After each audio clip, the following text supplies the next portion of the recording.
Ladies and gentlemen, welcome to Face Palm Sunday. And today, Dr. Manning on The Manning Show is going to tell you why Starbucks is causing an epidemic. Yes, this man is serious.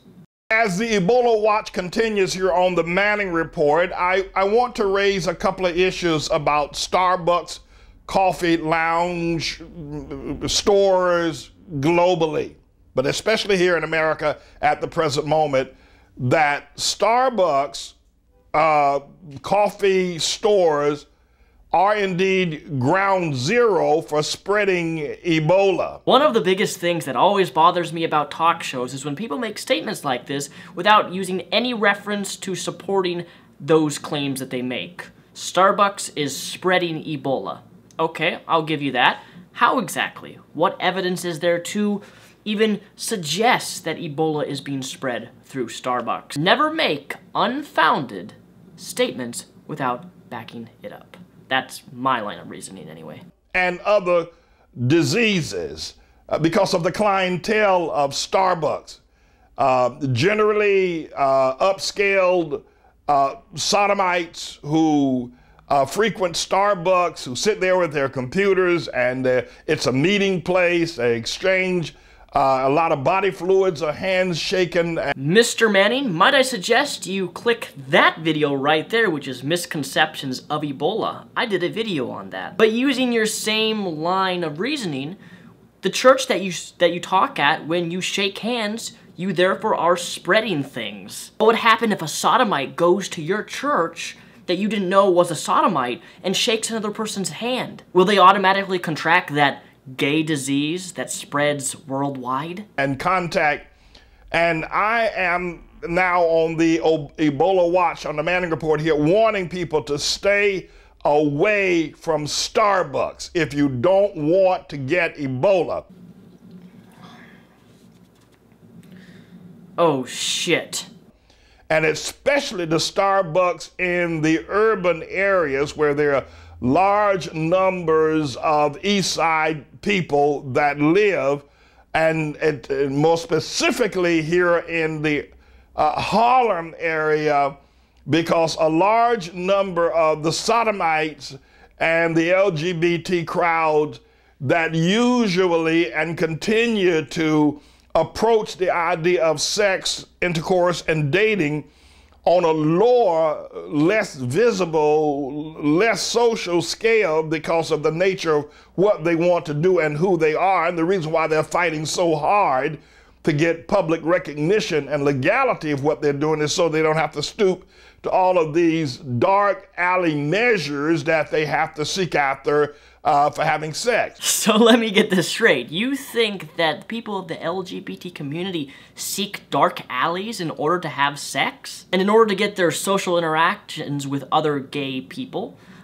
they go to Starbucks specifically. Believe me, Mr. Manning, the only people seeking dark alleys are probably rapists.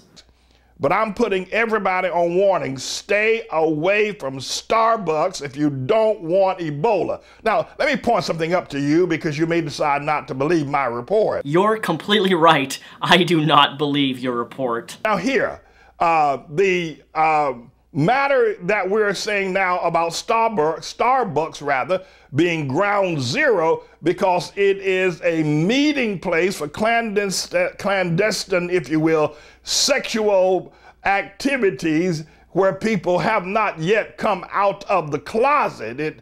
And it is ground zero. If you want to get Ebola, go to Starbucks. If you don't want to get Ebola, stay away from Starbucks. So then my next follow-up question would be to you, Mr. Manning, is how exactly do you know that Starbucks is the breeding ground for people who are coming out? Because I know that if I was to come out, the last place I would want to do is in a Starbucks is say, hey, I'm gay.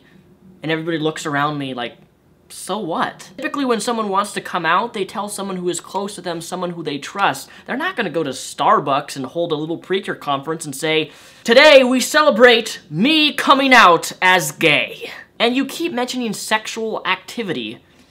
I don't know where you're pulling sexual activity, because as far as I know, most states have laws of you can't have sex in, like, the street or in a restaurant, in these types of public areas, especially in business areas. You can get kicked out and much less banned out of the store itself for doing sex. In the news just recently, some girl in the state of Oregon did a sex cam show, for like a 30-minute sex cam show. I read the article someplace, and over like a year later, the library found out about it, and now she's risking going to jail and paying a $7,000 fine simply because she, which was illegal for her to do, did a sex show in a public space, in a public library, which was stupid. But now she's paying the price for that. Finally, the question needs to be raised, and the American people need to stand up and see whether or not Obama, the long-legged Mac Daddy, actually missed the call to respond to Ebola when there were less than 100 deaths in Liberia,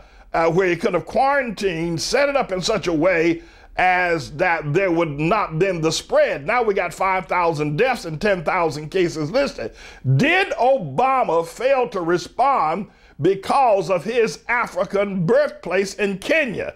Because of his kinship to Africa, that he did not put the pressure on Liberia as he should, and going forward. Wait, hold on a second. Are you actually suggesting that Obama, because he didn't put enough pressure on the Stop It, because of his African-American kin, because he's African-American, therefore he doesn't want to stop the spread of Ebola?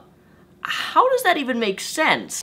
Is he refusing to go along with Andrew Homo Cuomo and Governor Krispy Kreme Christie on the 21-day quarantine no matter what? Let's see how the Pentagon rules, how Secretary of Defense Hagel rules on this matter, and we will then discover whether Obama has a hidden agenda regarding using Ebola to spread throughout America, whereby the only way we can deal with it is to quarantine everybody in America with a martial law order coming down from the White House. Thanks, Obama.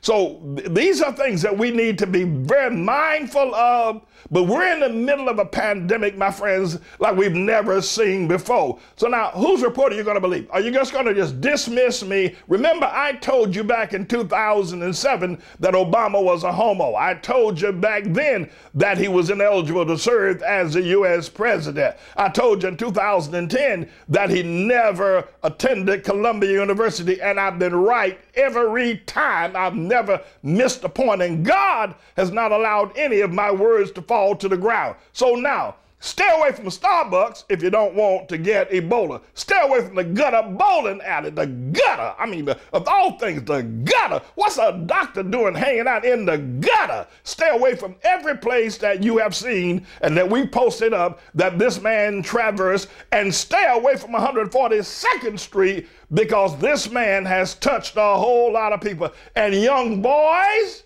in Harlem, go on a 6-month fast. Do you really gotta speak like that? I mean, I'm preaching for Jesus Christ. I don't understand what is up with having to talk kind of like this all of the time. Because didn't you know Obama is a homo? Like, even if he was, who cares?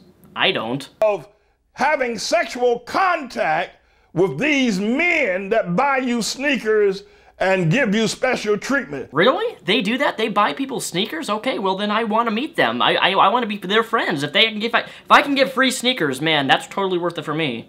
If you want to live, if you want your family, you don't want to give Ebola to your mama, you don't want to give Ebola to your sister, you don't want to give Ebola to your teacher, stay away from the likes of a Dr. Craig Spencer. Stay away from him, and stay away from Starbucks. I'm James David Manning. I'm the Lord's servant. Yeah, that about summarizes it for Facepalm Sunday today, ladies and gentlemen. Thank you guys for watching. My name is Daniel Solsbach, also known as Mr. Repzion, and I will see you guys most likely tomorrow.